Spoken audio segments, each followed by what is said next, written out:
Hello, how's everyone's doing? I hope everyone's still doing very greatly and still motivated and in high spirit despite all this restriction in movement that we are facing right now. Well, I know it's not an easy ordeal for runners or for active people like us. We seldomly spend our time the whole day for 24 hours a day and 7 days a week confined at home like this. And then normally we always have options to make. For instance, we have choices, we have options. For instance, today you want to do trail run or you want to do road runs, and then where you want to do your runs, or even what shoes do you want to wear. But now we are left without much options or maybe nothing at all. So it's very hard. I know it's very hard. That's why today I'm going to talk about, or rather share with you on how to keep yourself or to keep myself still sane despite all this during this trying time.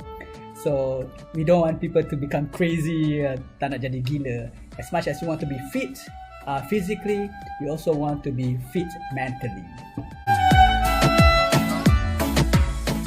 One of the many big challenges for us to face this crisis, besides to remain healthy and fit, is to keep our mental health checked and also in good condition. And just like in physical fitness, some people they are fitter than another. Some get sick easier than some other people, and then some can cope to changes in situation rather faster than some others, as well as some can handle stress better than some other people. It differs from people to people, just like your physical fitness. For me, who normally spend very little time at home, it was hard at the beginning of this MCO period. It was stressful, and it is even stressful to be at home than being stuck in traffic jam. Now, to most of us, salary earners like us, like myself, we have to continue doing our work from home. Things like attending meetings, but now via con calls, answering back and forth questions from your boss or from your staff via lots of mediums, WhatsApp, no SMS, I think, WhatsApp, Skype, Twitter, not Twitter, those platforms, and then like a lot of them, now you keep getting messages a lot. And for me, I no longer have the luxury of having big screen like in the office to work on my presentation packs and looking at the spreadsheets. So it's very hard for me, to go through all of this within the confined one small computer screen.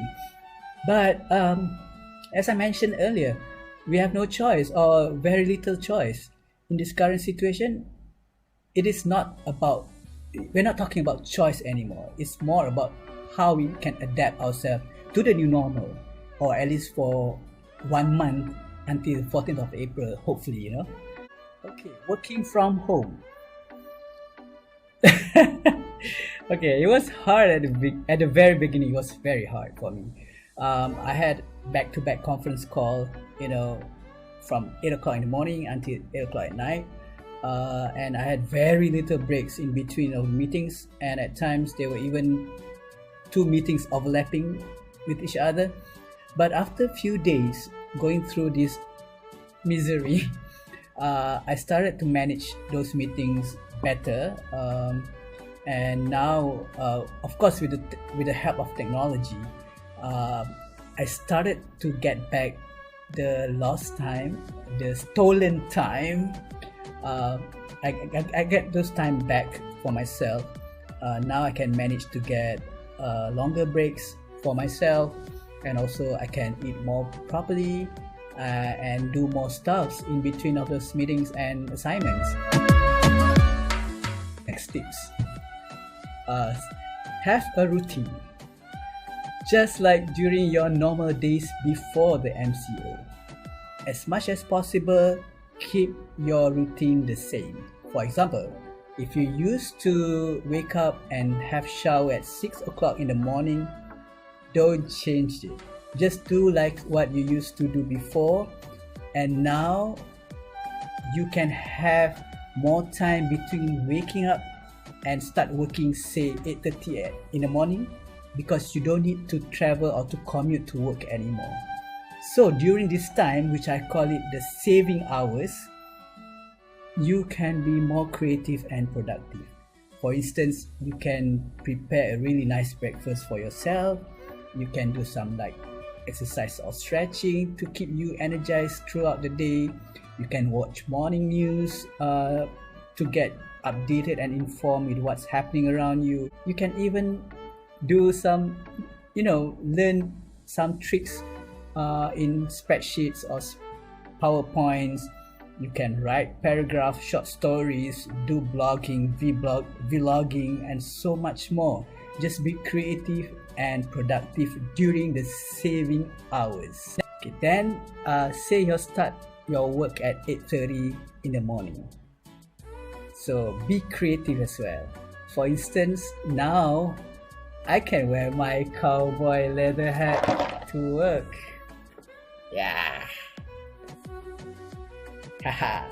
Oh, I can wear my straw hat that I bought. And even my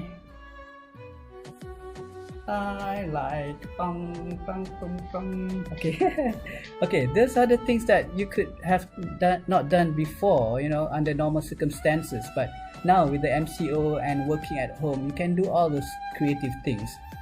But don't forget, you also need to prepare or tune your mind to prepare for the worst.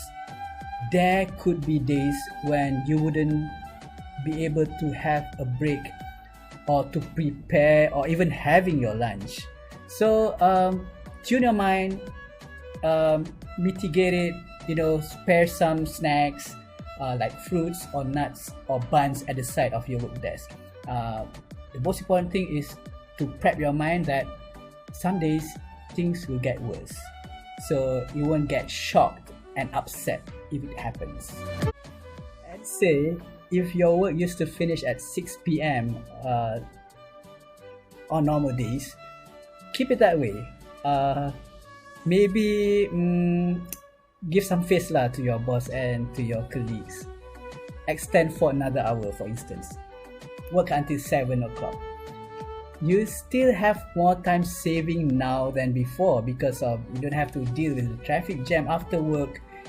No wasting time in pasar malam, all these things. So we have more time to do things that we didn't get to do before, like finishing reading all the books that you bought,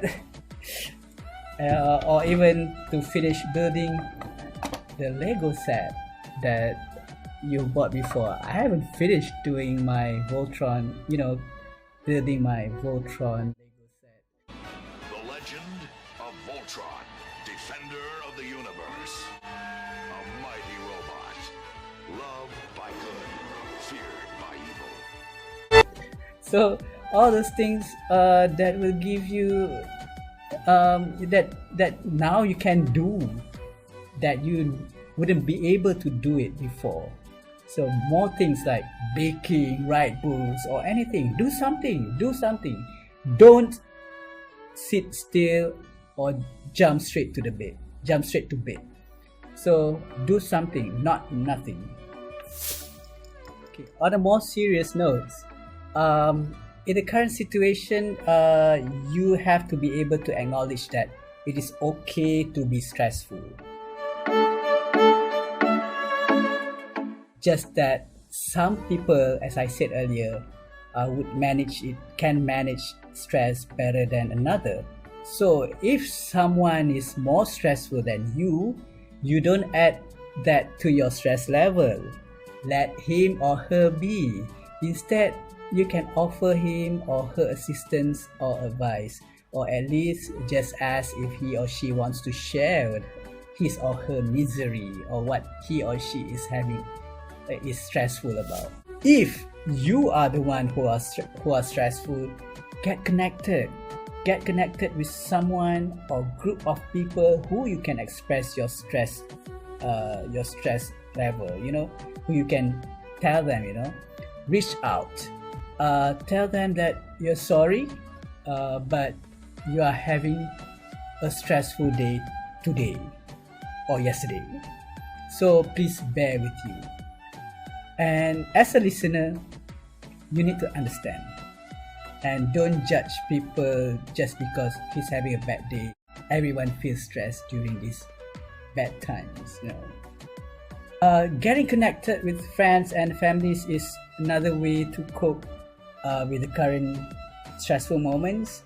If you cannot talk or video call them, you can always communicate with so many means: Facebook, Instagram, Twitter, email.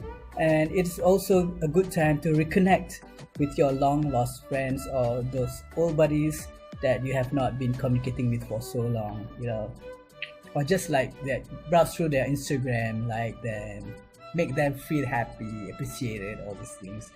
And finally, for I think one of the important thing is to focus on positive news. An easy example is to focus on the numbers of people who have recovered from COVID-19 rather than put focus on the number of deaths. And then you can always watch positive videos posted online, on Facebook, on Instagram, those showing you how to keep being fit, and then some funny videos and all those Facebook challenges during this COVID-19 period. Or even you can create fun videos of yourself, just anything that can make you happy and can live without stress.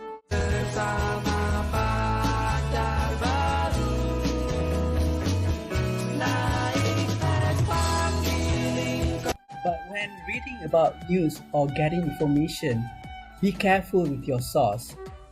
Get your facts right from trusted sources.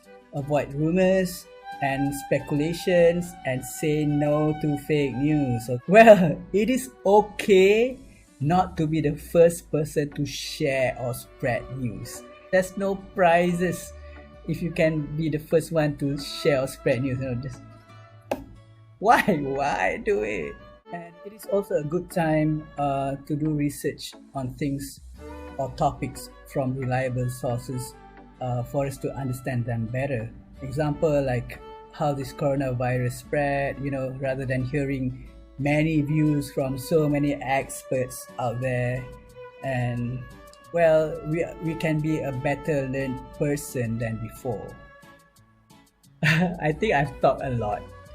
Okay, now I would like to recap what I've shared to keep yourself sane and not crazy during this MCO period. Number 1 is to be good to yourself as well as to others. Number 2, focus on the positive things, positive vibes, positive postings on Facebook, on social media. Number 3, get connected with your loved ones, your good friends, although you can't see them physically, but you can do it by other means. Number 4 is to fight your fear with facts. You read more, do more research, be a better learned person. And then number 5, you maintain most of your daily routine with, of course, some little adjustments. Like I've shared earlier, if you used to wake up at 6 in the morning, still wake up at 6 during the MCO period. And then finally, something that I really like to propagate is to be more creative and be more productive with the abundance of time that you are having now during the MCO period. Finally, last words from me: have a good day and great time during this MCO period. I'm praying, or let's pray that it will end very soon. It will not be extended anymore beyond 14th of April. And I'm very sure, pretty damn sure, when all these things is over, when MCO is over, we are gonna damn miss the time we had now. So enjoy it while it lasts, and like the famous saying, this too shall pass.